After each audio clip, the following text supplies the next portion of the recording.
hello जय जगन्नाथ सांग मैंने आम टे ये बसीगलु बाबा मो बड़ पुआ ये बस आम तो 4 दिन है बालेश्वर थिलुनि से बहुत बालेश्वर कथा बहुत मन पड़ूला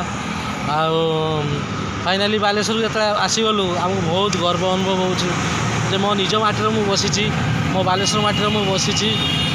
मो मो बालेश्वर मो हूँ बहुत पूरा खांटी बालेश्वरिया मोर मोर बालेश्वर पाई मु बहुत गर्व करे मो बालेश्वर पाई मो बहुत अच्छी मैंने मो जो गवर्नमेंट जे आसूची बालेश्वर को जे बालेश्वर पाई जो बीजेपी हो कि बीजेडी गवर्नमेंट हो बालेश्वर बहुत डेवलप होती बीजेडी गवर्नमेंट थिला बेले भी डेवलप होता आ बीजेपी गवर्नमेंट अच्छी जिते डेवलप भी हो धीरे धीरे आउ रास्ता घाट तो आम बालेश्वर रास्ता घाट देखो बहुत भल होती किसी खराब असुविधा नहीं बालेश्वर सौंदर्यर बहुत भरपूर आपण मैंने सांग मैंने जो भी आप मो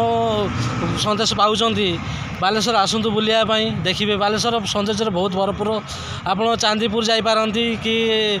इमामी जगन्नाथ मंदिर जापारती क्षीरचोरा मंदिर जापारती कि आप बालेश्वर मार्केट बुली पारती किसी कौन असुविधा ना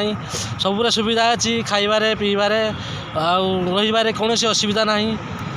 आपण को मुझे अनुरोध बहुत बहुत सांग मानक अनुरोध करुँचे जेकोसी कोण अच्छा कि इंडिया जेकोसी ये अच्छा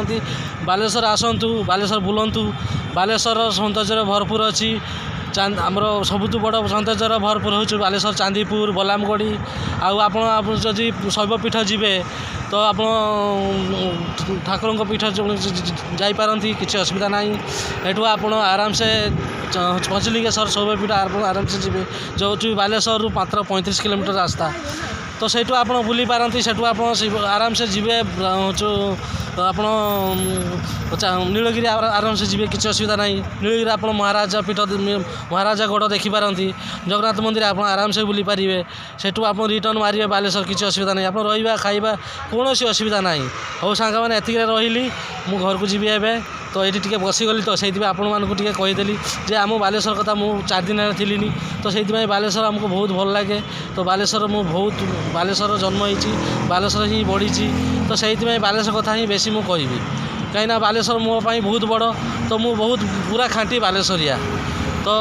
हाँ ठीक अच्छे किसी असुविधा ना घर को घरे पहुँचे घरे आप सहित कथा हेबी तो मु बालेश्वर टिके टाउन आड़ को जी भितर को जी बुलबी तो बुलिकी आपको टिके देखी कि आप मैंने देखिए जे बालेश्वर आप